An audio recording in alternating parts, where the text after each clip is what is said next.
Islam Nusantara atau yang dikenal dengan UNINUS merupakan salah satu perguruan tinggi Islam tertua di Jawa Barat yang berlokasi di Jalan Soekarno-Hatta nomor 530, Kota Bandung. Berdiri sejak tahun 1959, UNINUS telah menjelma menjadi perguruan tinggi yang memiliki komitmen kuat pada nilai keislaman dan kebangsaan dalam penguasaan ilmu pengetahuan teknologi dan humaniora untuk dapat bersaing dalam era kompetisi global. UNINUS memiliki berbagai program pendidikan seperti program sarjana yang terdiri dari 7 fakultas, yakni Fakultas Hukum, Fakultas Ilmu Komunikasi, Fakultas Agama Islam, Fakultas Teknik, Fakultas Pertanian, Fakultas Keguruan dan Ilmu Pendidikan, dan Fakultas Ekonomi.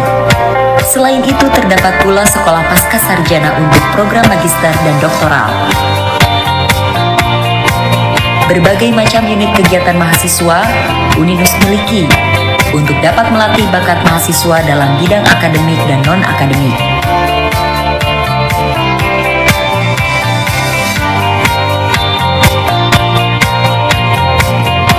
UNINUS memiliki visi menjadi perguruan tinggi Islam yang mandiri dan unggul tahun 2035 dengan misi menyelenggarakan pendidikan dan pengajaran untuk menghasilkan sumber daya manusia yang memiliki kompetensi akademik serta integritas pribadi sebagai cendekiawan muslim. Menyelenggarakan penelitian dan pengkajian untuk mengembangkan ilmu pengetahuan, teknologi, seni, dan budaya berdasarkan nilai-nilai keislaman yang relevan dengan kebutuhan masyarakat.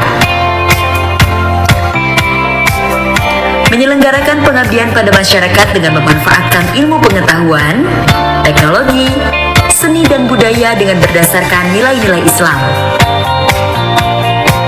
Menyelenggarakan tata kelola perguruan tinggi yang menjamin peningkatan kualitas berkelanjutan berdasarkan prinsip-prinsip otonom, kredibel, akuntabel, dan transparan.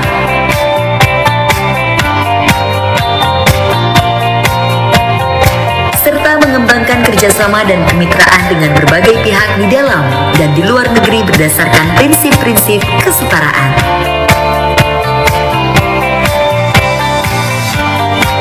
Selamat datang kepada seluruh mahasiswa dan mahasiswi dari seluruh penjuru Nusantara. Selamat bergabung di Universitas Islam Nusantara. Hidup mahasiswa Nusantara.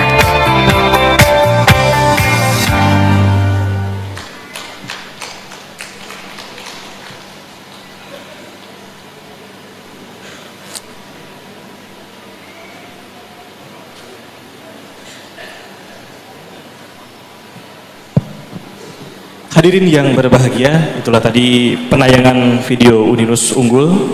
Selanjutnya mohon izin kami bacakan terlebih dahulu sambil menunggu sidang promosi doktor sesi kedua sesaat lagi akan kita laksanakan. Sebelumnya saya bacakan terlebih dahulu tata tertib sidang promosi doktor program pasca sarjana Prodi Ilmu Pendidikan Universitas Islam Nusantara. Yang pertama, selama sidang berlangsung, hadirin tidak diperkenankan untuk keluar masuk ruangan sidang. Selanjutnya, bagi hadirin yang membawa alat komunikasi, kami himbau untuk memposisikan pada nada dering silent. Selanjutnya, selama sidang berlangsung, hadirin tidak kami perkenankan untuk melakukan atau menerima panggilan telepon di ruangan sidang. Selanjutnya, apabila ada di antara hadirin yang diperkirakan tidak dapat mengikuti acara sidang ini dengan baik, kami perkenankan untuk bisa meninggalkan ruangan sidang ini.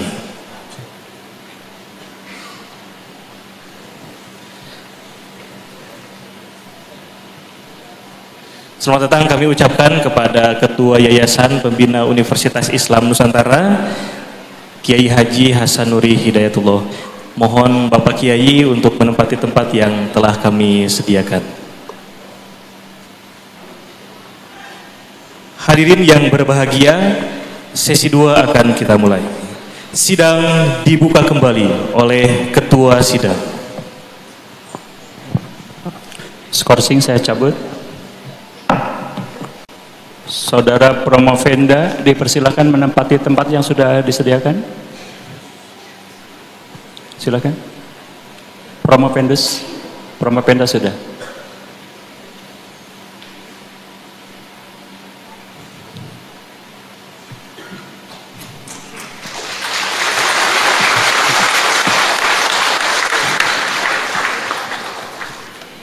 Saudara Promovendus atas nama Kiai Haji Aang Abdullah Zen. Apakah saudara siap untuk mengikuti ujian sidang pada hari ini? Siap, insya Allah.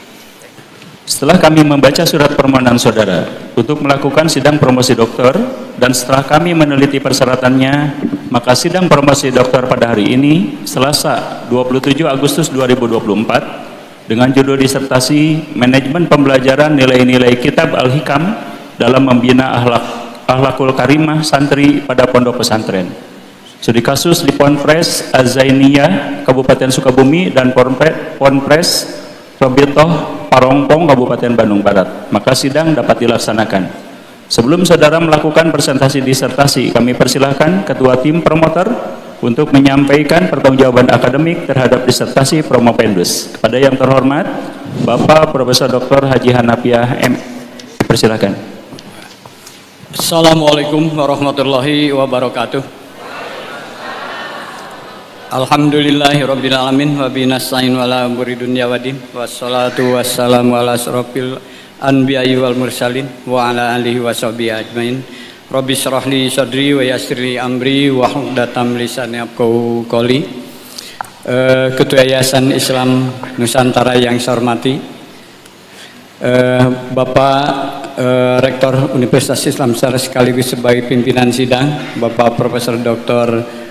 Nang Komara, yang terhormat penguji luar Bapak Profesor Dr. Sufyan Sori, yang terhormat Bapak Profesor Dr. Im Wasliman MPD sebagai penguji dalam sekaligus sebagai Direktur Pasca, yang terhormat Bapak Dr.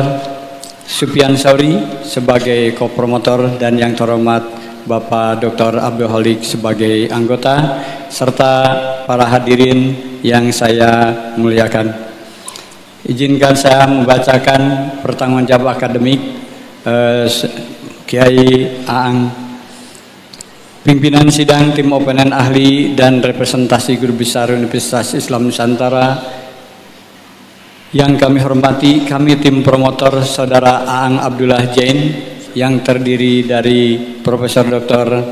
Hanafiah MMPD sebagai Ketua Tim Promotor, Dr. Hair Sofyan Sauri MMPD sebagai Kopromotor, Dr. Abdul Halik MPD sebagai anggota, Profesor Dr. Iim Wasliman MPD sebagai penguji dalam, kemudian Bapak Profesor Dr. Haji Sufyan Sauri sebagai penguji luar. Terlebih dahulu kami akan menyampaikan pesan kami kepada Saudara Promovendus. Saudara Promovendus, sebentar lagi saudara akan mempertahankan disertasi yang sudah kerjakan. Menurut kami saudara sudah siap mempertahankan disertasi ini, mengingat saudara telah menempuh dengan baik seluruh perangkat mata kuliah, ujian prakualifikasi, seminar usulan riset, penahan naskah disertasi, dan ujian naskah disertasi. Kami berharap saudara terlebih dahulu dapat mempresentasikan disertasi ini dengan baik kepada sidang yang terhormat dan kepada hadirin para tamu undangan.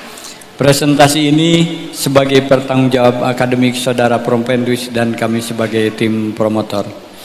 Kami juga berharap saudara dapat mempertahankan disertasi ini dengan baik sebagai karya ilmiah yang dapat saudara banggakan dan pertanggungjawaban secara keilmuan dan guna laksana pada kehidupan di kemudian hari. Promovendus dilahirkan di Sukabumi 16 April 1981. Anom kan geningnya. Anak pertama dari 6 bersaudara, pasangan almarhum Kiai Haji Jejen Jenal Abidin Bajul Ashab dan Haji Yayan Nuryani, menikah dengan Hajah Nia Kurniati SPDI dan dikaruniai 4 orang putra putri, Hajah Ratu Sofiah Sirurahmah Jain, Tubagus Ahmad Ibrahim Jain Anak Sahbandi, Tubagus Ahmad Jain Arifin Jain, dan Tubagus Ahmad Abdurrahman Al-Ahdari almarhum.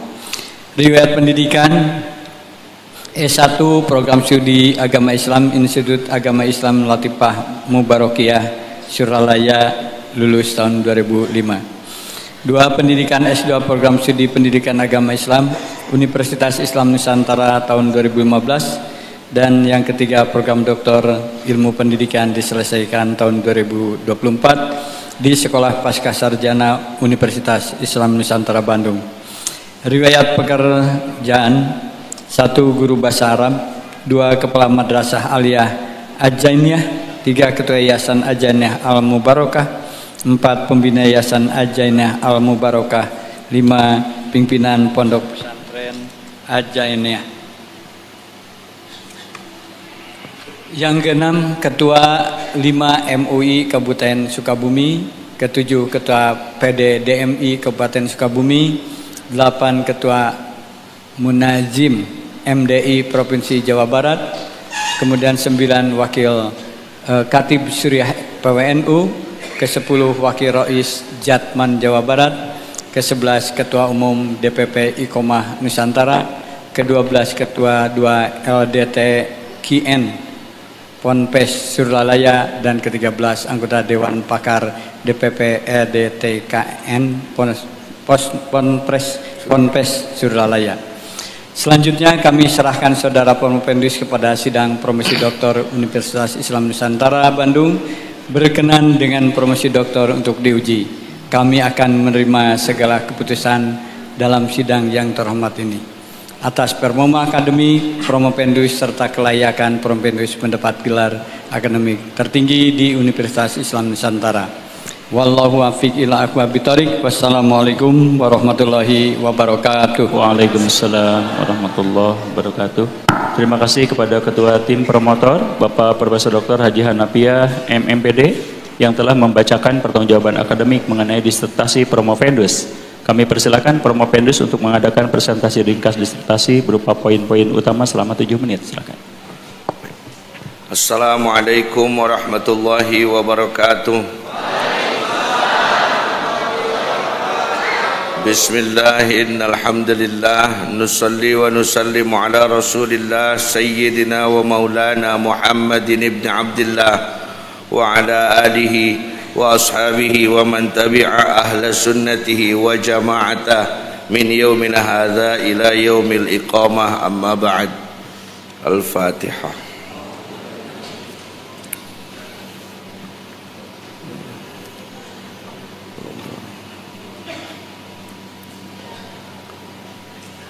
Al-Mukarramin, para profesor, promotor, Bapak pimpinan sidang, para profesor, promotor, kopromotor, serta penguji, Al-Mukarram wal-Muhtaram, guru kami yang mulia, Ketua Yayasan, dan juga seluruh hadirin wal hadirat, pengarsa UMI yang hari ini juga ikut hadir di sini. Mohon izin dengan tidak mengurangi rasa hormat kami sampaikan tentang apa yang menjadi keinginan, asa, dan juga pemikiran kami. Kami mengambil judul Manajemen Pembelajaran Nilai-Nilai Kitab Al-Hikam dalam Membina Akhlakul Karimah pada Santri. Akhlakul Karimah Santri pada Pondok Pesantren, studi kasus di Pondok Pesantren Az-Zainiyah Kabupaten Sukabumi dan Pondok Pesantren Robitoh Parongpong di Kabupaten Bandung Barat. Yang melatar belakangi menulis ini, meneliti ini, karena nomor 1, membina akhlakul karimah santri melalui internalisasi nilai-nilai sufistik dalam kitab Al-Hikam. Yang kedua, adanya peraturan Presiden nomor 87 tahun 2017. PPK adalah gerakan pendidikan di bawah tanggung jawab Kesatuan Pendidikan untuk memperkuat karakter peserta didik melalui harmonisasi hati, olah rasa, olah fikir, olahraga, dengan melibatkan dan kerjasama antara satuan pendidikan, keluarga, masyarakat sebagai bagian dari gerakan nasional revolusi mental. PPK dilaksanakan dengan prinsip manajemen berbasis sekolah atau madrasah dan menjadi tanggung jawab kepala satuan pendidikan atau guru. Selanjutnya, yang melatar belakangi semakin berkurangnya pendidikan akhlakul karimah di kalangan santri dan semakin berkurangnya figur kiai dan ulama yang berakhlakul karimah karena sudah banyak yang wafat. Selamat datang Ketua PWNU Jawa Barat. Kitab Al-Hikam dianggap sebagai panduan spiritual yang juga dapat dihubungkan dengan prinsip-prinsip manajemen untuk membantu santri dalam merencanakan, mengorganisasi, dan menggerakkan kehidupan mereka. Pembelajaran nilai-nilai Kitab Al-Hikam dalam membina akhlakul karimah santri pada pondok pesantren Az-Zainiyah dan pesantren Robitoh. Tujuan umum penelitian ini bertujuan untuk mendeskripsikan dan menganalisis manajemen pembelajaran nilai-nilai Kitab Al-Hikam dalam membina akhlakul karimah santri pada pondok pesantren. Tujuan khususnya adalah untuk mendeskripsikan, menganalisis tentang perencanaan, pengorganisasian, pelaksanaan, pengawasan, dan masalah dan solusi. Pembelajaran nilai-nilai Kitab Al-Hikam dalam membina akhlakul karimah santri pada pondok pesantren Az-Zainiyah. Sehingga timbullah pertanyaan penelitian, bagaimana perencanaan, bagaimana pengorganisasian, bagaimana pelaksanaan, dan bagaimana evaluasi serta bagaimana masalah dan solusi. Maka dijawablah dengan judul ini. Sebagai kajian pustaka, diawali dengan landasan filosofi menurut Maslow. Filsafat humanisme merupakan filsafat yang menekankan pada nilai dan kedudukan manusia serta menjadikan hubungan filosofis humanis terhadap akhlakul karimah, pendekatan humanistik dalam pendidikan dapat diintegrasikan dengan dalam nilai-nilai dalam Kitab Al-Hikam untuk menciptakan lingkungan belajar yang kondusif bagi pembentukan akhlak dengan memfasilitasi santri untuk berpikir kritis dan kreatif serta menggabungkan materi ajaran dengan pengalaman yang nyata. Landasan nilai-nilai yang dirujuk sebagai landasan penelitian adalah dirujuk oleh guru kami Profesor Ahmad Sanusi. Teologi, psikologi, rasional, etik, hukum, estetik, fisik, biologis, dan juga teleologi. Landasan teori manajemen menurut George R. Terry menyatakan bahwa manajemen adalah suatu proses khas yang terdiri dari tindakan-tindakan perencanaan, pengorganisasian, penggerakan, dan pengendalian untuk menentukan serta mencapai tujuan melalui manfaat sumber daya manusia dan sumber daya lainnya. Nilai-nilai Kitab Al-Hikam sebuah karya monumental, karya Ibnu Athaillah As-Sakandari radhiyallahu an, merupakan salah satu rujukan utama dalam literatur sufi yang berisi berbagai hikmah tentang kehidupan spiritual dan hubungan antara manusia dengan Tuhan. Nilai-nilai yang terkandung di dalam Kitab Al-Hikam dapat dijelaskan dengan beberapa landasan teori yang menjadi landasan tasawuf berupa zikir dan tazkiyatun nafsi. Akhlakul karimah menurut Zakiyah Darajat, akhlak adalah ilmu yang membahas tentang baik buruk serta mengatur hubungan manusia dengan sesama dengan Tuhan. Secara etimologis, akhlak berasal dari kata khuluq yang berarti budi pekerti, perilaku, tabiat, dan berhubungan dengan kata khaliq yang berarti sang pencipta dalam konteks kehidupan beragama dan bermasyarakat. Prosedur penelitian, pendekatan dan metode penelitian ini menggunakan pendekatan kualitatif dengan metode deskriptif, teknik pengumpulan data melalui wawancara, observasi, dan studi dokumentasi, bahkan kami bawa ini yang diwawancaranya, teknik analisis data, pengumpulan data, reduksi data, penyajian data, verifikasi data. Yang selanjutnya uji validasi data, kredibilitas, dependabilitas, konfirmabilitas, dan transformasi. Wawancara dilakukan kepada beberapa informan, kepada MUI, DMI, Iqomah, LDTKN, kiai, santri, peserta, dan panitia. Observasi dilakukan di kedua pondok pesantren. Yang pertama pondok pesantren Az-Zainiyah di Sukabumi dan pondok pesantren Robitoh di Bandung Barat. Studi dokumentasi berupa dokumen Kitab Al-Hikam, dokumen pengajian Al-Hikam, sorogan Al-Hikam, munadzarah Al-Hikam, dan sarana dan prasarana. Hasil penelitian. Dari perjalanan itu kami mendapatkan hasil. Mulai dari perencanaan, pondok pesantren Az-Zainiyah dan Robitoh sebelum mulai kajian membuat rapat pengembangan material Hikam, merencanakan sarana prasarana, metodologi pembelajaran sorogan, munadzarah, balaghah, dan munazarah, dan mendesain pendidikan akhlakul karimah. Pengorganisasian pembelajaran nilai Kitab Al-Hikam dalam bentuk akhlakul karimah, yaitu santri, yaitu membuat rombongan belajar santri, membuat struktur koordinasi kepentingan santri, dan membagikan jadwal pemateri. Pelaksanaan dilaksanakan sesuai dengan perencanaan awal dan penyusunan pengorganisasian. Kajian kitab Al-Hikam di Pondok Pesantren Az-Zainal Robitoh menggunakan metode klasik, yaitu balagan yang dilakukan bersama-sama oleh kiai dan santri, sorogan hanya untuk perorangan, dan diperkenankan oleh kiai, dan muzakarah yang bertanya antara santri kepada kiai. Dan selanjutnya pengembangan materi Al-Hikam secara substansial. Pengawasan, penilaian kognitif dengan sorogan, balagan, dan munazarah. Penilaian efektif santri melanggar akan dikenakan SP1, SP2, SP3, tapi bukan sehafisan. Penilaian psikomotor, keaktifan santri dalam iqomah dan membentuk iqomah. Apa yang menjadi kendala? 1. Pengaruh lingkungan eksternal. 2. Keterbatasan SDM dan sarana. 3. Biasa di Indonesia selalu main anggaran. Yang keempat, keterbatasan pemahaman santri. Yang kelima, tantangan generasi. Solusinya adalah integrasi nilai-nilai kitab Al-Hikam dalam peraturan pesantren. 2. Pondok pesantren harus membatasi dan membina masyarakat. 3. Menyesuaikan dengan kemampuan. 4. Ada media untuk menjadi penyambung dan memberi generasi tersebut sesuai dengan zaman.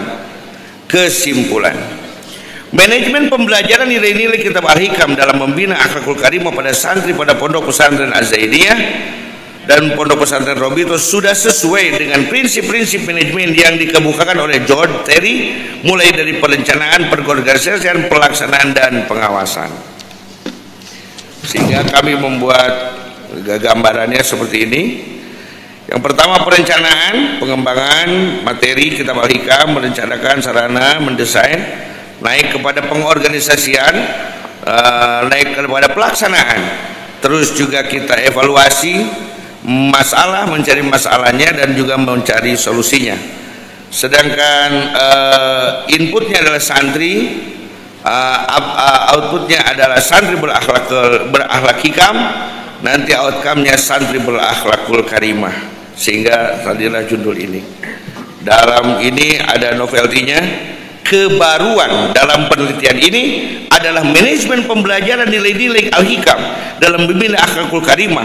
Poin yang menjadi kebaruan adalah cara pembelajaran nilai-nilai Al-Hikam yang kontekstual dan berbasis gerakan dalam membina akhlakul karimah. Selanjutnya, rekomendasi. Kami rekomendasikan bagi pondok pesantren supaya kajian ini sebagai pijakan dasar dan pola umum dalam pengimplementasian pembinaan akhlak karimah di lingkungan pondok pesantren bagi para kiai nun sewu, sebagai tolok ukur dalam pengimplementasian pembinaan akhlak mulia secara berkesinambungan bagi para santri, sebagai panduan dalam pengamalan kehidupan sehari-hari, dan bagi peneliti selanjutnya sebagai bahan kajian lanjutan dalam pengimplementasian pembinaan akhlak di lingkungan pondok pesantren.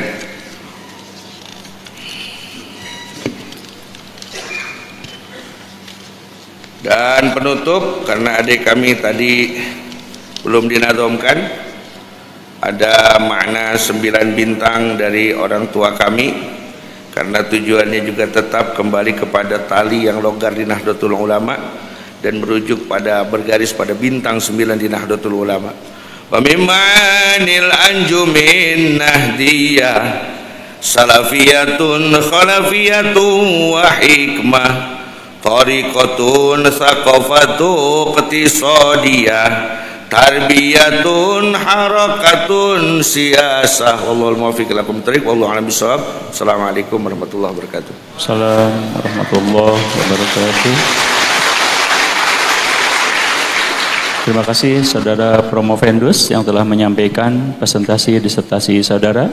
Selanjutnya saya mengundang kepada tim penguji dan tim promotor untuk mengajukan pertanyaan, sanggahan, dan bantahan terhadap disertasi Promovendus. Waktu masing-masing diberikan selama 7 menit.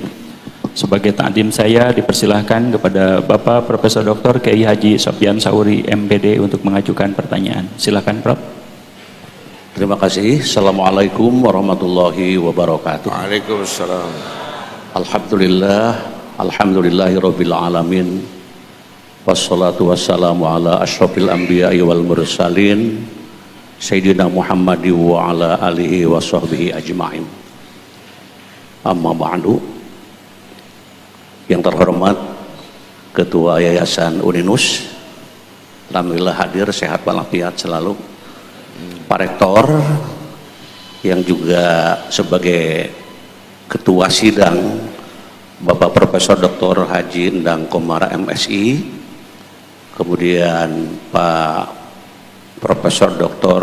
Haji Wasliman MPD sebagai Direktur Pasca Sarjana dan sekaligus penguji dalam, kemudian Profesor Dr. Haji Hanafiah MMPD sebagai promotor, Dr. HR Sufyan Sauri MMPD sebagai kopromotor, dan saudara Bapak Dr. Abdul Kholik MMPD sebagai anggota, dan kawan saya Profesor Cece yang sedang keluar barusan. Alhamdulillah saya merasa bangga dan bahagia hari ini karena ujian yang dilakukan dua insan yang sama-sama adik kakak ujian. Jadi kalau ada 3 orang sama-sama S3, kelihatannya 3 orang ujian sekarang ini ya. Siap, betul. Alhamdulillah. Dan dihadiri oleh para kiai, pimpinan NU ya, Jawa Barat, kabupaten, semuanya hadir, dan kelihatan sambil berdoa semoga Kiai Aang ini lancar jawabannya kira-kira gitu ya. Dan sekaligus juga ya, mungkin ke depan para kiai yang belum sekolah bisa mengikuti Pak Kiai Aang yang sekarang akan diuji. Oke, Kiai Aang Abdullah Zain. Siap. Kaifa halukum? Alhamdulillah bikhair, insyaallah. Min aina anta? Ana min Sukabumi Jabil Gharbi, insyaallah. Iya, ma'aman huna? Ma'a ahli wa sandri wa kulli syai'. Insyaallah. Semua bimada anta taktub hadhihi risalah? Bil lughat Indonesia tafadhal, bil Arabiyah tafadhal. Bi anni atafakkar ya mulaya, law samahtum, syukran bi su'alikum. لأن هذا خلق في هذا الزمان يقولون هذا المعهد ولكن لم يتخلق بأخلاق السنتري وأنا أفكر هذه مشكلة. لو كان هذا السنتري لم يتخلق بأخلاق العلماء لم يتخلق بأخلاق الحكم ابن عطية السكندري ممكن سوف يأتي 10 سنة في المرة في القدام ممكن هذا معهد كله هلاك وأخلاق كله هلاك والعلماء كله هلاك ونحدة العلماء خلاك وإندونيسيا خلاك ما شاء الله نعوذ بالله من ذلك. Jayid ahsanta. Subhanallah, luar biasa. Jadi jelas ini kiai menurut saya. Kemudian sekarang beralih ke bahasa Indonesia karena tadi jadi juga kiai ada yang paham semuanya insya Allah ya jawaban dari itu. Kemudian ini yang menarik juga tentang Al-Hikam ini. Jadi nilai-nilai kitab Al-Hikam. Saya ingin kiai menjelaskan nilai sufistik kitab Al-Hikam itu seperti apa, nah gitulah. Silakan diungkapkan nilai sufistik kitab Al-Hikam yang menjadi kitab rujukan para kiai di Jawa Barat atau di Indonesia. Tafadhal, masykuran. Syukran ya mulai. Baik, terima kasih. Kitab Al-Hikam karangan buah karya Ibnu Athaillah As-Sakandari merupakan satu teks yang penting dalam tradisi tasawuf yang menyesuaikan nilai-nilai sufistik melalui aforisme yang mendalam. Kira-kira kalau kita peras nilainya kira-kira ini, karena agak sulit juga kalau kita peras seluruhnya. Di dalamnya ada nilai-nilai tawakul, istiqamah, ikhlas, syukur, sabar, taubat, dan kejujuran. Dan nilai-nilai itu dijelaskan dalam sebuah perjalanan kehidupan yang harus digambarkan, sehingga nilai-nilai itu bukan hanya terucap, bukan hanya dikaji, tetapi harus tercermin dan tumbuh dari diri, sehingga hikam itu bukan teori, tapi hikam adalah praktek dalam kehidupan sehari-hari. Terima kasih. Oke, jadi memang karena banyak orang yang sangat gandrung dengan hikam ini. Betul. Sudah tamat dibaca lagi, sudah tamat dibaca lagi, karena menemukan saripati yang paling inti dalam nilai sufistik al-hikam yang tadi sudah dikemukakan oleh Kiai Aang, betapa pentingnya untuk mempelajari, bukan hanya mempelajari, memahami, bukan hanya memahami, mengamalkan, bukan hanya mengamalkan, mengajarkan. Jadi luar biasa ahli kam. Terus di pesantren Az-Zainiyah, bimadza ismuhu Az-Zainiyah? Min ismi abi insyaallah Zainal Abidin fayusammihi Az-Zainiyah. Awal marrah ismuhu Darur Rahman, yukhad min ismi jaddi Kiai Haji Abdul Rahman. Summa ba'da dhalik yukhad min ismi abi Zainal Abidin wa yusama Az-Zainiyah. Kadzalik ya Maulana. Ayo. Az-Zainiyah, niyah. Ya. Az-Zainiyah, tidak Az-Zain. Tidak Az-Zainiyah. Kenapa pakai niyah segala macam? Pakai ya nisbat. Jadi artinya apa lagi itu? Siap. Yang dihubungkan dengan nama aslinya. Siap, gitu, nama ya, asli. gitu. Dan memang ini ketika disebut ya, maka insya Allah jadi pahala bagi almarhum. Ya. Dan juga jadi kebaikan bagi para santri yang betul-betul melaksanakan thalabul ilmi. Ada suatu ungkapan begini, alalan tanalal ilma illa bisitatin sa'ubbika antabsiliha bibayanin dakaun wa hirsun wa stibarun wa bulgotun wa irsyad ustadin wa tuluz zamanin. Mama nahu hada. Baik. Kalau boleh kami nazomkan biar pakai nada agak enak. Alalan tanalal ilma illa bisitatin sa'umbika an majmu'iha bi bayani zakain wa hirsin wa astibari wa bulghatin wa irsyadi ustadin wa tuli zaman. Kumaha saur urang moal hasil ilmu angin ku genep karena hiji kacerdasanana pek gunakeun kudu luhur semangatna sabar jeung apik akhlakna kudu tekun diajarna jeung kudu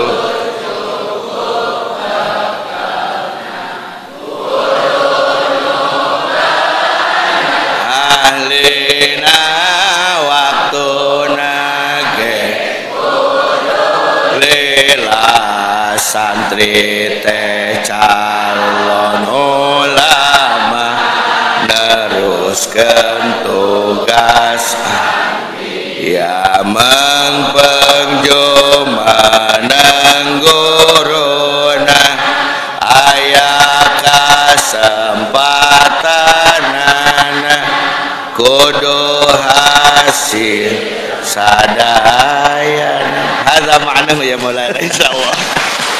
Luar biasa, luar biasa. Kulluhum yahfadzun insyaallah. Terakhir satu pertanyaan lagi, terakhir. Siap.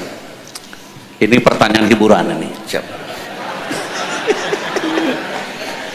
Kiai kan di situ ada pesantren, ada sekolah ya. Dan kaitannya dengan nilai sufistik yang menjadi pembahasan yang paling inti. Di situ ada metode pengajaran, ada materi pengajaran, dan ada guru. Pertanyaannya, mana yang lebih penting? Guru. Yang keras jawabannya? Guru. Udah beres jawabannya?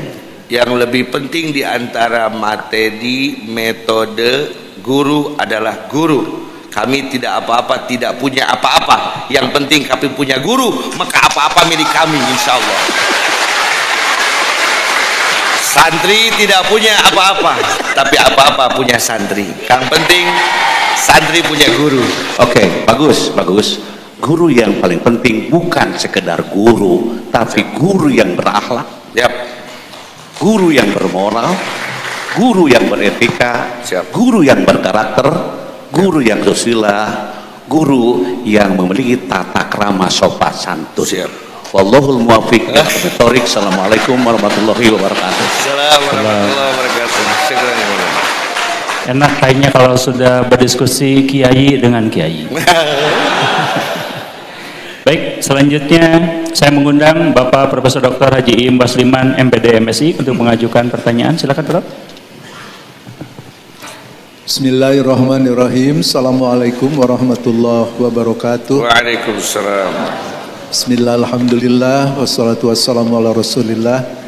Asyhadu an la ilaha illallah wa asyhadu anna muhammadan abduhu wa rasuluh. Allahumma salli ala sayyidina Muhammadin wa ala alihi wa sahbihi ajma'in. Yang saya hormati pimpinan sidang, Pak Rektor, Bapak Profesor Dr. Haji Endang Komara MSI, terima kasih atas waktunya yang diberikan kepada saya, tim promotor dan tim penguji, wabil khusus Saudara Promopendus Bapak Kiai Haji Aang Abdullah Zain. Siap. Hadirin yang saya muliakan, wabil khusus Bapak Pembina Yayasan dan Ketua Yayasan yang alhamdulillah bisa hadir di tengah-tengah kita. Saya yang kedua menyampaikan pertanyaan, tapi setelah tadi mendengarkan dialog dua kiai jadi nervous juga ini. Apa yang harus ditanyakan gitu. Tapi kalau melihat judulnya adalah manajemen pembelajaran nilai-nilai kitab Al-Hikam dalam membina Akhlakul Karimah santri pada pondok pesantren. Siap. Pembelajaran itu menyangkut teori yang sudah sangat lama dari Tuan Bloom, sehingga terkenal dengan taksonomi Bloom yang berlaku di seluruh dunia, bukan hanya di Indonesia, yaitu kognitif, afektif, dan psikomotorik. Sudah sangat hafal. Siap. Sampai di guru-guru SD dan taman kanak-kanak.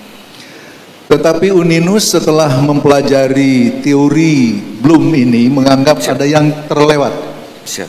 Sehingga Uninus menambahkan satu segmen lagi yang disebut dengan believing, keyakinan, teologik. Siap. Sehingga sedang dikembangkan sekarang di SPS Uninus, yaitu kognitif, afektif, psikomotorik, dan believing. Keyakinan kepada Gusti Allah ini harus dilekatkan pada diri anak, bukan hanya kecerdasan kognitif, afektif, dan psikomotorik saja. Yang ingin saya tanyakan kepada saudara Moropendus, di samping taksonomi Bloom ini, PBB melalui UNESCO mengemukakan bahwa pembelajaran itu bergerak pada 4 ranah. Siap. Yang disebut dengan learning to know, learning to do, learning to be, dan learning to live together.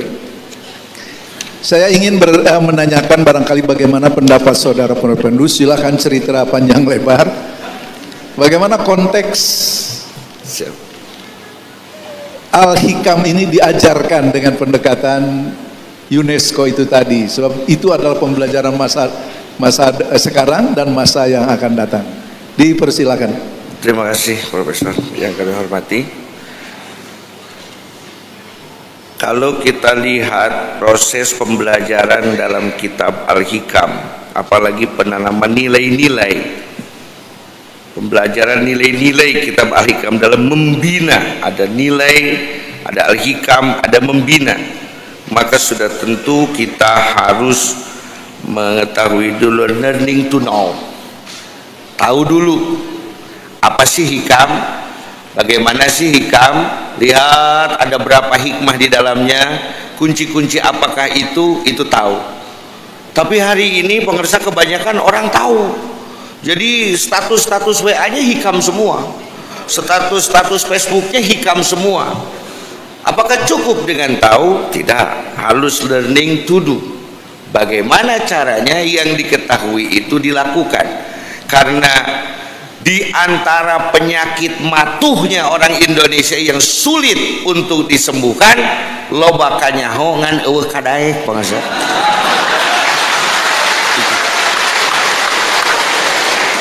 Mau bertanya apa di Indonesia, minas sajadah ilah haram jadah, orang tahu. Tetapi persoalannya mau tidak untuk melakukannya. Sedangkan guru kami Pengarsa Kang Haji Ubang mengajarkan kaqauli kali ali bin ghaflah adzikru miftahun li babil hadrah. Banyak hari ini yang alim tapi ghaflah, ongkonya tapi gitu deh. Sehingga harus learning to do atau belajar untuk berbuat secara psikomotorik. Caranya bagaimana? Dilatih sedikit, diberi contoh. Maka guru itu harus jadi uswah, lain bentik curug tambah nunjuk, tapi dia harus menjadi contoh bagi semuanya. Setelah dia mencontoh dan belajar mempraktekkan, lalu dia pulang ke rumah. Praktek hikam yang sebenarnya adalah pada saat dia di rumah. Ternyata masalahnya tidak sesimpel itu. Karena kemarin ada guru di samping kita, sekarang kita yang menjadi guru bagi diri kita, mungkin bagi anak istri kita, sehingga kita harus belajar afektif atau learning to be. Lalu setelah kita menyebarkan hikam itu dari diri kita sendiri, dihayati, dilakukan, lalu diamalkan, didakwahkan, sehingga banyak orang juga yang sudah mulai memahami how to live with al-hikam, bagaimana hidup dengan pola al-hikam, kaifa nuhyi ala tariqatil hikam, sehingga kita ada learning to live together. Itu saja mungkin Prof. Terima kasih. Oke, luar biasa. Punten. Cukuplah.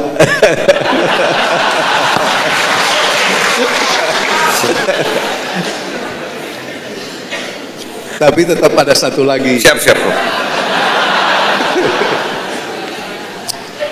Sesungguhnya keunggulan pendidikan di lembaga-lembaga pendidikan kita di Indonesia ini adalah karena kita memiliki pendidikan akhlak mulia.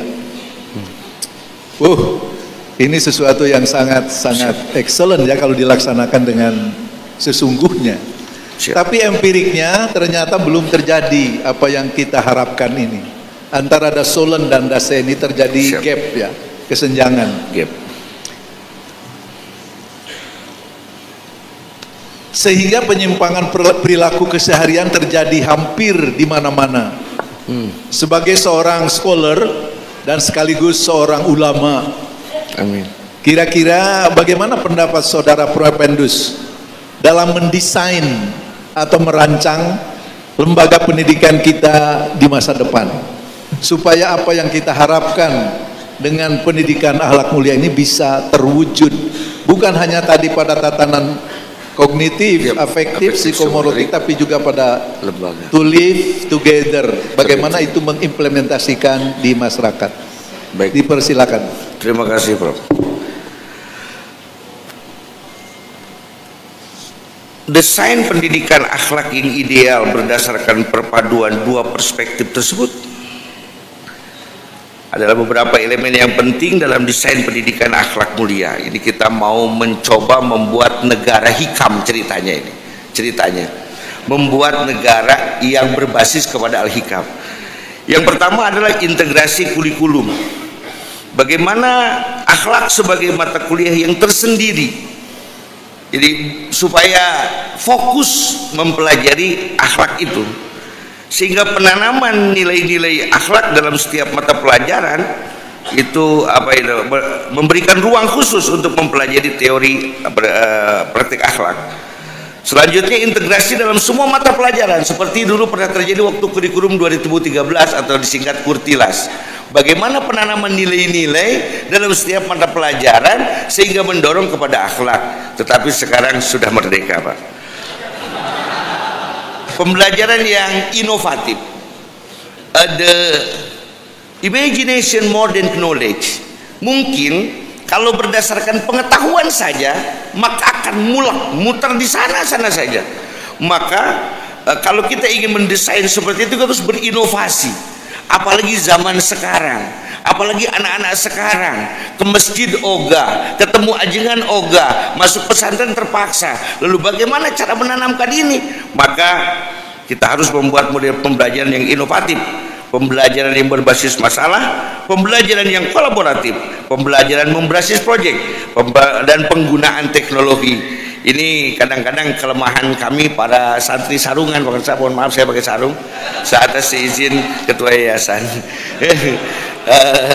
Kami ini kalau yang sarungan begini ngerti, tapi untuk menyebarkannya bagaimana? Istilahnya motong sapi 1000 tidak satu pun koran yang meliput. Lain dengan mereka-mereka yang mohon maaf lah yang menggunakan teknologi, sapinya motongnya 1, medianya ada 100. Seperti itu. Maka penggunaan teknologi ini sangat wajib kita pelajari. C. Penggunaan peran model. 1. Guru sebagai teladan. Ini teladan dalam bahasa Arab mungkin uswah. Kalau teladan dalam bahasa anak-anak ikomah jadi teladan edan. 2. Program monitoring. Yang selanjutnya inovasi dalam pemilihan tokoh panutan. Selanjutnya lingkungan belajar yang kondusif ini. Kadang-kadang kita mau baik tapi lingkungan kita tidak baik, jadi ujung-ujungnya susah. Jadi susah ngabingungan anak begitu, Bro. Maka kita ciptakanlah lingkungan belajar yang kondusif, fostering to positive culture dan infrastruktur yang mendukung. Selanjutnya evaluasi yang komprehensif, aspek kognitif, aktif dan psikomotorik, mode evaluasi dan beragam. Tantangan dan solusi. Tantangannya perubahan zaman, nilai-nilai tradisional mungkin sulit diterapkan dalam konteks modern. Kadang-kadang merasa bahwa yang hikmah bahulaan, yang sekarang mah tanpa hikam. Akhlak mah zaman dulu, sehingga kemarin ada anak muda malam kemarin yang ngomong sama saya, ngomongkan akhlak karimah mah zaman Rasul, akhirnya mah teusum katanya begitu. Saya pikir surga yang dibuat dari zaman Rasul adalah surga yang akan kita tempati pada hari ini juga. Jadi akhlak mulia yang zaman dahulu, metodologi sufistik zaman dahulu kita buat, kita modernkan supaya sesuai dengan keadaan zaman. Dan yang masalah utamanya adalah kurangnya sumber daya dan juga perbedaan pendapat, dialog antar generasi, peningkatan kompetensi guru dan kolaborasi interaksi yang lainnya. Mungkin itu yang kami sudah siap. Terima kasih Saudara Purwapendus, luar biasa. Pak Rektor, saya sangat menikmati jawabannya. Dari jawaban ini belum ada di disertasi, nanti bisa jadi buku menyusul disertasi. Terima kasih. Wassalamualaikum warahmatullahi wabarakatuh. Assalamualaikum warahmatullahi wabarakatuh. Terima kasih Bapak Profesor Dr. Haji Iim Wasliman MPD MSI atas pertanyaannya, dan Promovendus sudah menjawab secara komprehensif. Selanjutnya saya mengundang Bapak Dr. Abdul Holik MMPD. Waktunya mohon agak diperhatikan. Baik. Terima kasih pimpinan sidang. Assalamualaikum warahmatullahi wabarakatuh. Waalaikumsalam. Yang saya hormati dalam hal ini Pak Rektor, Bapak Profesor Dr. Haji Endang Komara selaku pimpinan sidang. Yang saya hormati penguji luar Profesor Dr. Haji Sofyan Sauri. Yang saya hormati Bapak Profesor Dr. Haji Iim Wasliman sebagai penguji dalam. Yang saya hormati promotor Profesor Dr. Haji Hanafiah, yang saya hormati kolega Bapak Dr. Raden Sufyan Zuhri sebagai co-promotor, dan yang tidak bisa saya sebutkan satu persatu tamu undangan yang hadir berkenan pada kesempatan kali ini.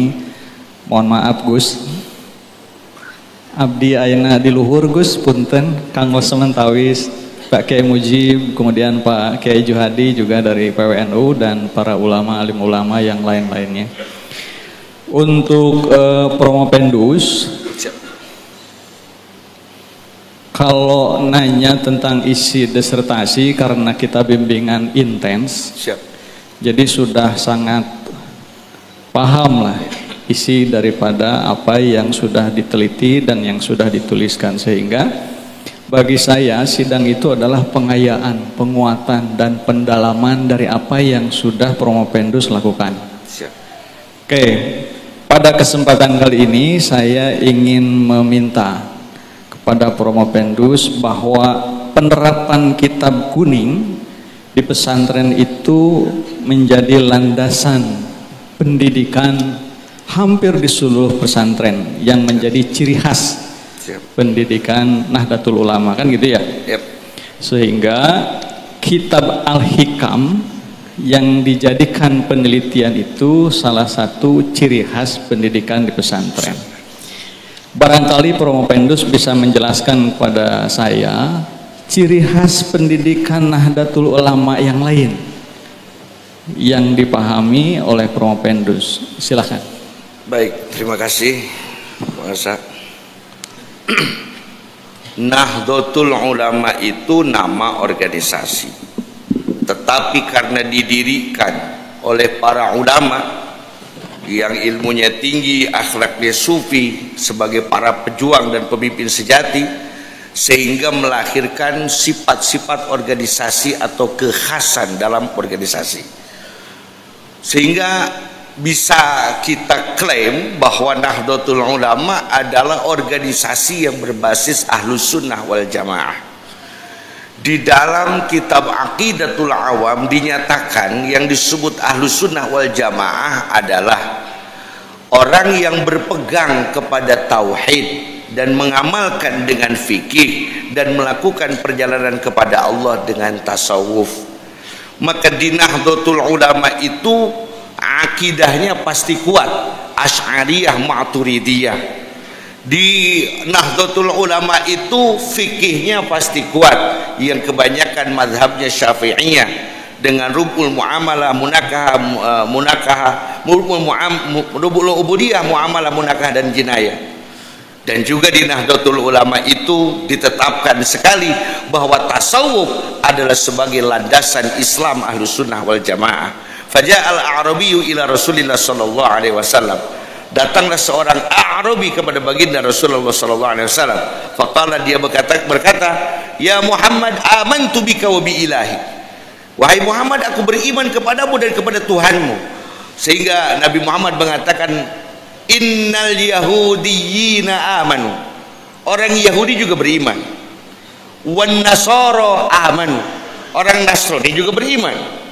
Fala taqul amanna balkul, jangan pernah katakan amanna, beriman, balkul, tapi yakinilah, pikirkanlah, lakukanlah, aslamna, turut, tumut, patuh kepada Islam. Itulah NU.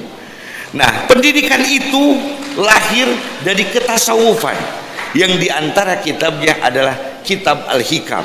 Bagaimana NU mengajarkan kita untuk tata krama dengan baik. Ini sebenarnya tidak boleh ada wakil katib PBNU sedangkan ketua PBNU, sedangkan kami di atas begini. Ini di NU ini sudah kualat lah kayak begini. Ya. Ya, tapi karena ini mungkin setengah NU, karena setengahnya lagi kampus, ya jadi nggak apa-apa lah sebentar Gus ya, boleh ya. Ya. Sebenarnya nggak boleh seperti begini. Kami berdiri, Bapak duduk juga ini tidak sopan. Harusnya kami duduk lebih bawah. Itulah NU. Tetapi karena adab itulah kekuatan sebenarnya manusia timbul. Sehingga dengan akhlak itulah sehingga Indonesia bisa merdeka. Indonesia bisa terlepas dari penjajah karena kekuatan itu. Wong pintar wakeh, negara-negara orang pintar banyak. Syria hancur, Palestina hancur, negara-negara lain hancur karena pintar. Tapi wong berakhlak angel, susah. Indonesia 350 tahun dijajah, orang pribumi dengan akhlaknya mampu bangkit sehingga kita menjadi bangsa yang merdeka sampai hari ini.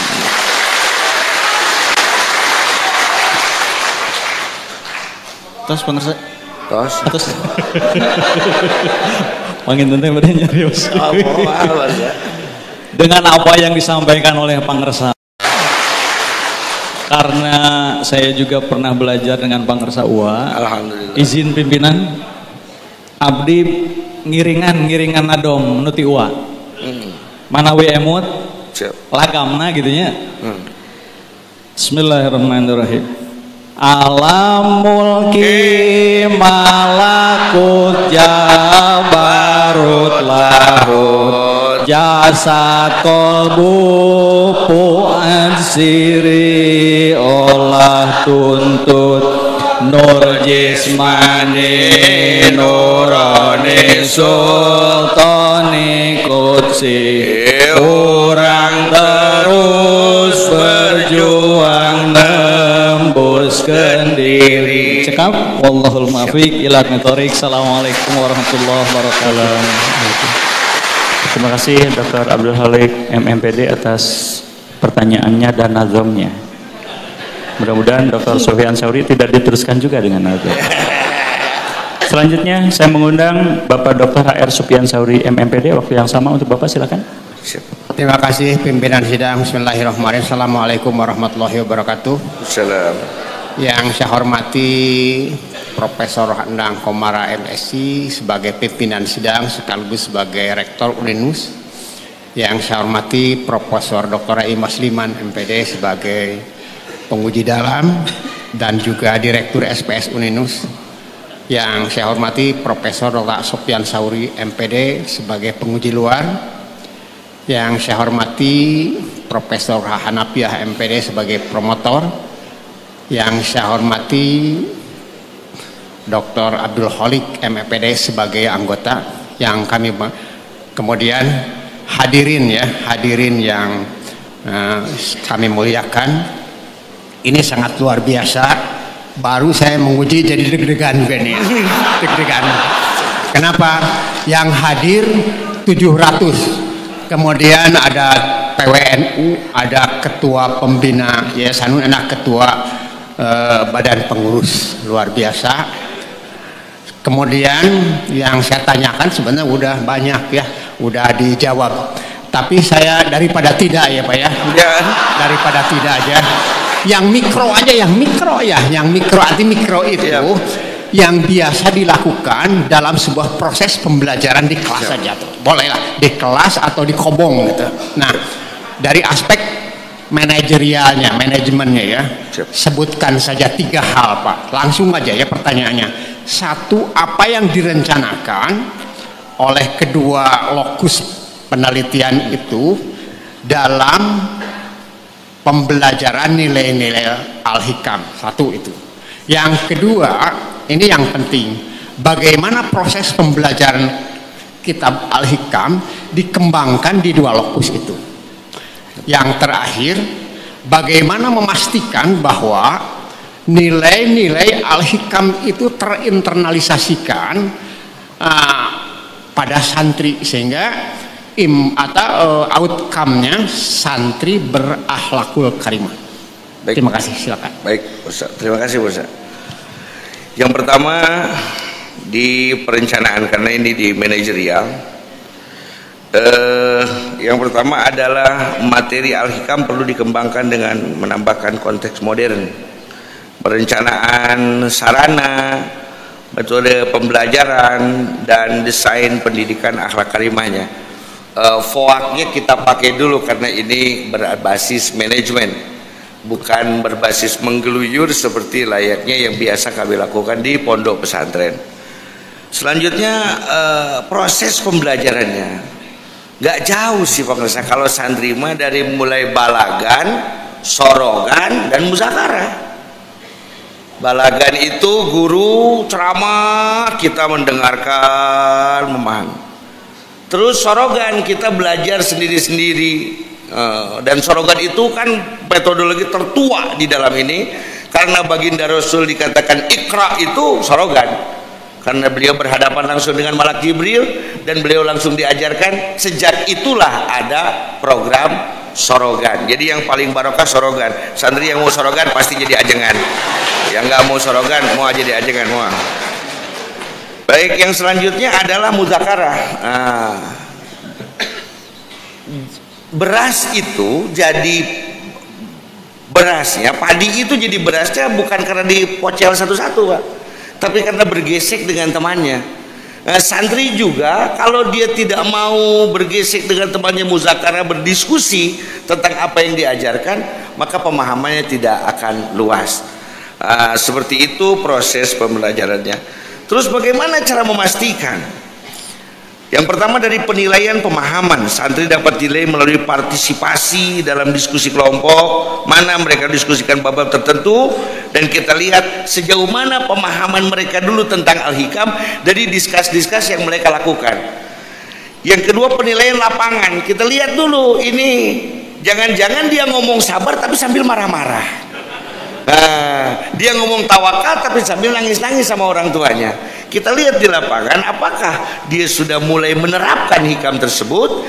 Yang ketiga adalah sistem penilaian dalam dia bergabung dengan orang lain atau to live together itu, bagaimana dia bisa mewarnai setiap apa yang dia masuki supaya mau berwarna akhlak karimah dari Al-Hikam. Itu, terima kasih. Terima kasih, saya kira jawabannya memuaskan saya ya. Waktu kami kembalikan ke pimpinan sidang. Billahi taufiq wal hidayah. Assalamualaikum warahmatullahi wabarakatuh. Waalaikumsalam. Terima kasih Bapak Dr. HR Supian Sauri MMPD atas pertanyaannya. Selanjutnya saya mengundang Ketua Tim Promotor Bapak Profesor Dr. Haji Hanafiah MMPD. Waktu yang sama untuk Profesor, silakan. Assalamualaikum warahmatullahi wabarakatuh. Waalaikumsalam. Yang terhormat pimpinan sidang Bapak Rektor Uninus, yang terhormat Bapak Ketua Pimpinan Yayasan, yang terhormat Bapak Ketua Yayasan, kemudian yang terhormat Bapak Direktur Pasca, yang terhormat penguji luar Bapak Profesor Dr. Sofian Sauri, kemudian Bapak Profesor Dr. Cece Rahmat, yang terhormat juga Bapak Dr. Sofian Sauri dan Bapak Dr. Abdul Holik. Dan yang saya banggakan Bapak Kiai Haji Aang. Ini saya kira saya tidak salah membimbing Pak Kiai Aang, sehingga saya mendapatkan pembinaan akhlak ya dari Pak Kiai Aang.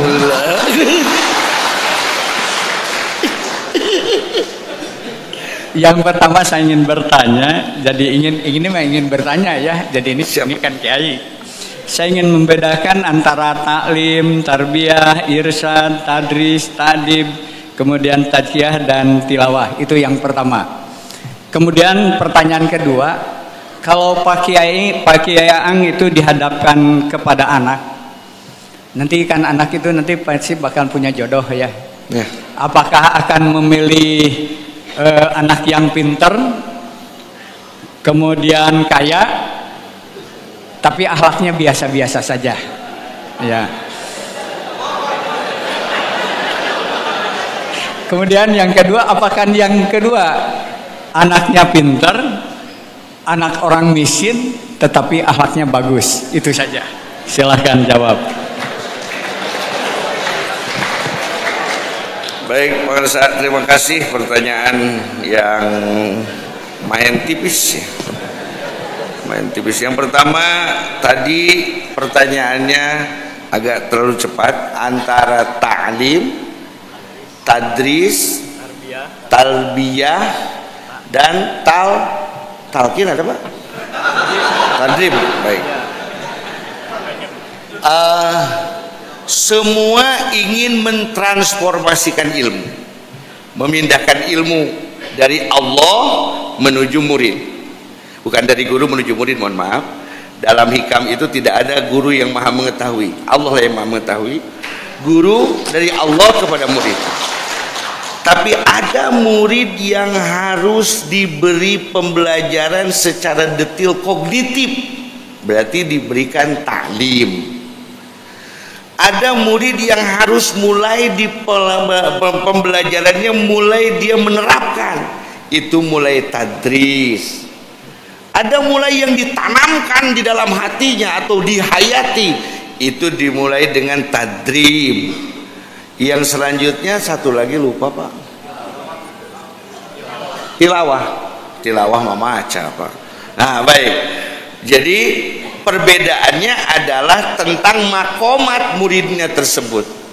Makomat seorang murid, di mana posisi dia, di sana dia akan diberi pembelajaran dengan nama-nama yang berbeda tadi. Itu sepengetahuan kami. Selanjutnya, apakah yang dipilih itu pinter, kaya, tidak berakhlak, atau yang pinter, miskin, yang berakhlak? Kami tidak pintar pun tidak apa-apa. Anak saya perempuan Pak. Tidak pintar pun tidak apa-apa. Yang penting berakhlak. Karena mengsolehkan orang pintar itu lebih sulit daripada memintarkan orang soleh. Seperti yang kita ketahui bersama, orang soleh memiliki tarekat khusus al-ngeyeliyah. Itu yang bikin susah. Jadi lebih baik yang nurut, berakhlak baik. Itu bukan nurut patuh, tapi berakhlak baik daripada yang guminter seperti itu kalau di Sunda. Terima kasih Pak. Saya kira cukup. Saya sama Kiai itu tidak berani bertanya lama-lama ya. Kalau di luar saya meruduk ya. Kalau di sini berani bertanya. Wassalamualaikum warahmatullahi wabarakatuh. Waalaikumsalam warahmatullahi wabarakatuh. Terima kasih Profesor Dr. Haji Hanafiah MMPD atas pertanyaannya. Baru di Uninus yang namanya ujian ditepuk tanganin. Saya kebetulan Gus menguji di UI, di Pajajaran, di Unpas, di UPI. Jadi tidak semeriah di Uninus. Karena wasilahnya Gus Hasan, Kiai Mujib, kemudian Ketua PPMU Jabar Kiai Haji Juhadi Muhammad hadir. Saya tadinya mau bertanya 3 gitu. Siap. Untuk Kiai Ang ini. Tapi karena beliau takdim hadir pada siang hari ini sehingga 2. Siap. Tapi 2 ini 2 kemungkinan, lebih sulit dari yang lain atau lebih mudah dari yang lain. Siap. Kiai minum dulu. Siap. Minum dulu.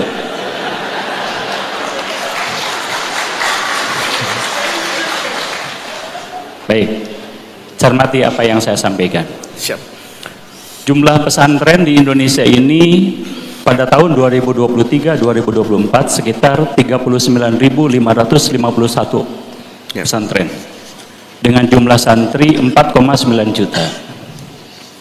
Fungsi pesantren yang pertama adalah sebagai lingkungan spiritual dan sufisme. Tadi sudah dibahas oleh Kiai. Yang kedua, pesantren sebagai lembaga dakwah. Yang ketiga, pesantren sebagai penjaga budaya serta peran-peran sosial pesantren. Bagaimana analisa Promovendus terhadap 4 hal ini? Silakan. Baik.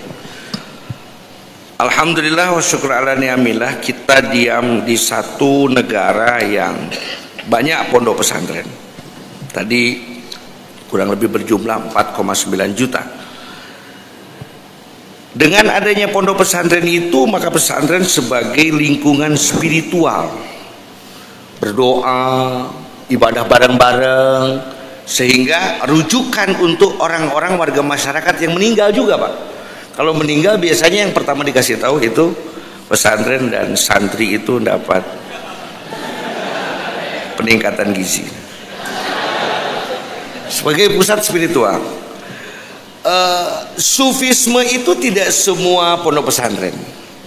Ada sufi boleh, sufisme belum tentu.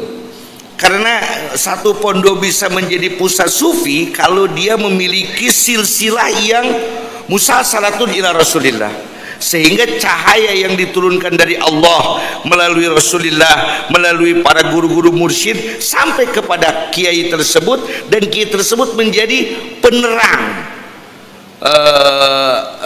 Inna arsalaka syahidan wa mubasyiran wa nadhiran wa sirajan munira. Nah, jadi cahaya sufi di satu pondok adalah tugas seorang ulama menjadi sirajan munira.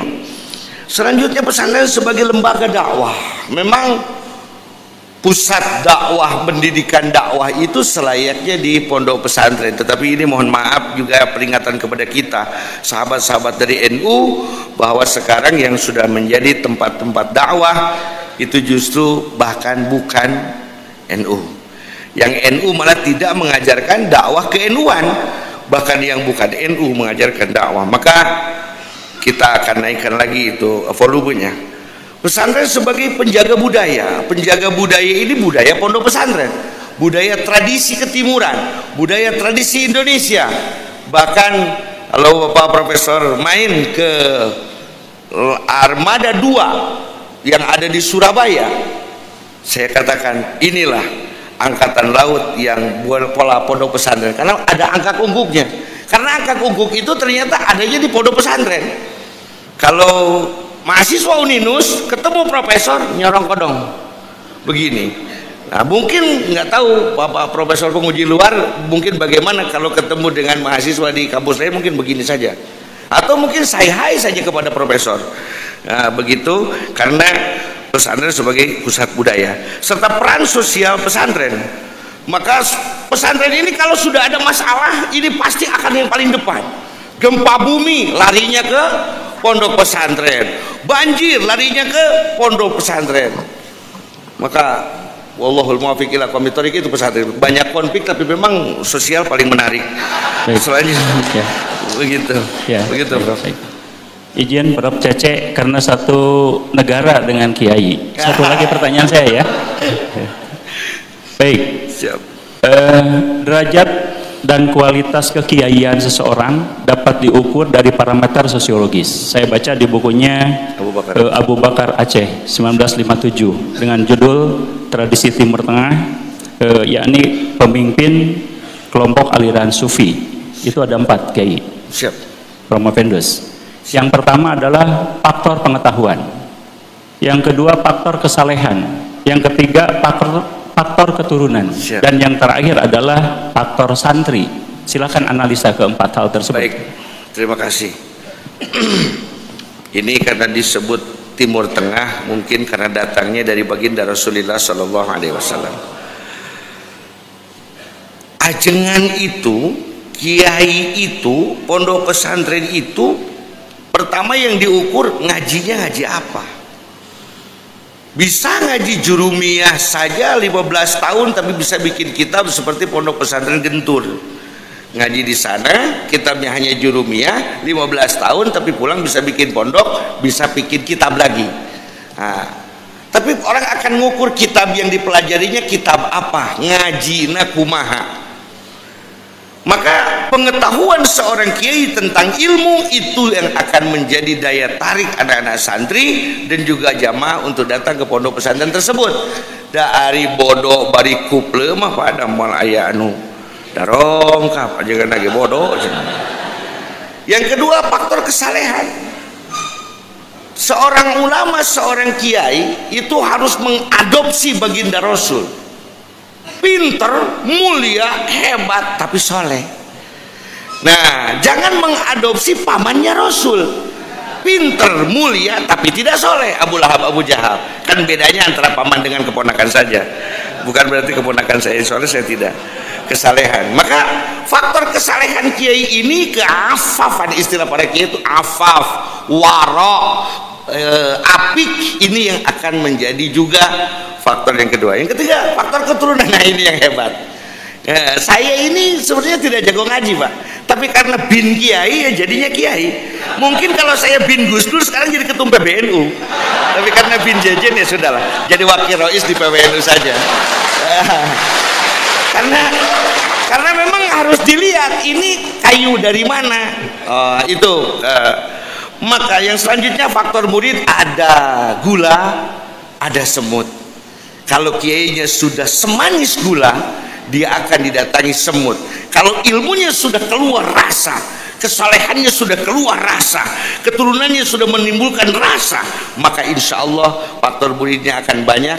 Dan ini betul yang terjadi di pondok pesantren. Sehingga mohon maaf, yang tidak punya bin, jangan coba-coba bikin pondok pesantren. Terima kasih. Baik, enak kayaknya mendengar penuturan dan penjelasan jawaban dari Promopenda, baik tadi Promopenda maupun Promopendus. Feeling saya kayaknya ini Gus bisa cum laude gitu. Dengan selesainya pertanyaan serta bantahan dari seluruh penguji, maka sidang promosi doktor ditunda sementara untuk memberikan kesempatan kepada panitia ujian untuk menyimpulkan hasil ujian ini. Saudara Promopendus Kiai Haji Aang Abdullah Zain dipersilakan untuk beristirahat di tempat yang sudah disediakan. Para penguji dan dapat beristirahat sambil menunggu hasil kelulusan.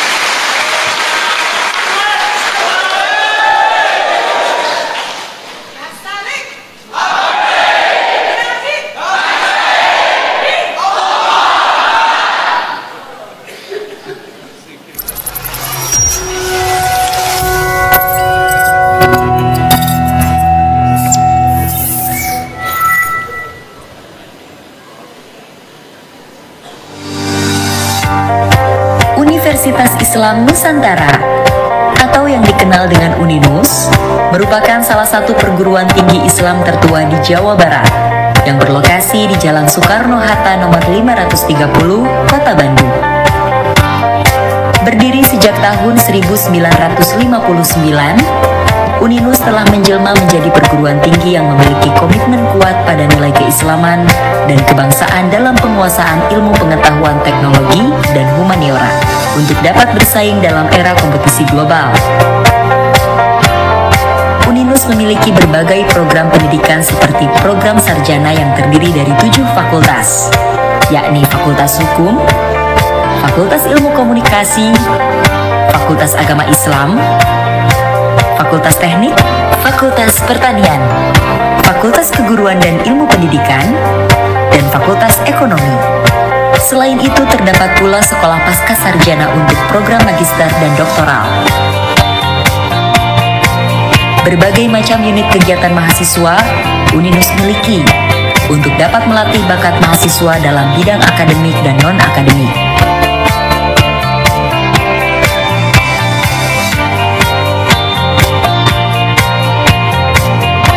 UNINUS memiliki visi menjadi perguruan tinggi Islam yang mandiri dan unggul tahun 2035 dengan misi menyelenggarakan pendidikan dan pengajaran untuk menghasilkan sumber daya manusia yang memiliki kompetensi akademik serta integritas pribadi sebagai cendekiawan muslim.